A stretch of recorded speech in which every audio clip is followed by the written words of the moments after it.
तिकडे कल्याण शिळ मार्गावरील पलावा येथील निळजे पुलाच्या पुनर्बांधणीचं काम आजपासून 10 फेब्रुवारी दरम्यान केलं जाणार आहे। त्यामुळे या काळात पलावा जंक्शनकडे जाणारी वाहतूक बंद ठेवली जाणार आहे। या मार्गावरून जाणाऱ्या हलक्या वाहनांना विरुद्ध दिशेकडील रस्त्याने जाता येईल।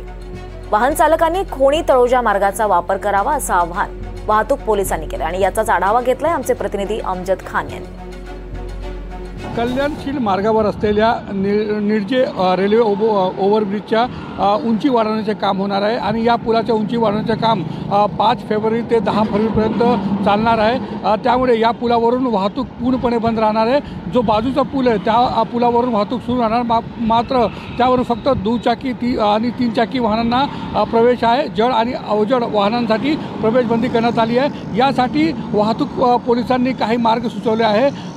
ठाणे आणि नवी मुंबई जाण्यासाठी जास्तीत जास्त कटाई आणि बदलापूर मार्गाचा वापर करण्याचं आवाहन वाहतूक पोलिसांकडून करण्यात आलं आहे। तर दुसरीकडे मुंबईसाठी जाण्यासाठी मुंबई नाशिक जो महामार्ग आहे बाया भिवंडी आणि मोठागाव मानकुली या पुलाचा वापर करण्यासाठी वाहतूक पोलिसांकडून वाहन चालक आणि नागरिकांना सांगितलं गेलं आहे। मात्र 5 ते 10 पर्यंत हा पूल बंद असल्यामुळे वाहतूक कोंडी होणार आहे। आता वाहतूक पोलिसांचं नियोजन कसं असणार आहे ते पाहणे महत्त्वाचं ठरणार आहे। कल्याणहून अमजद खान, NDTV मराठी।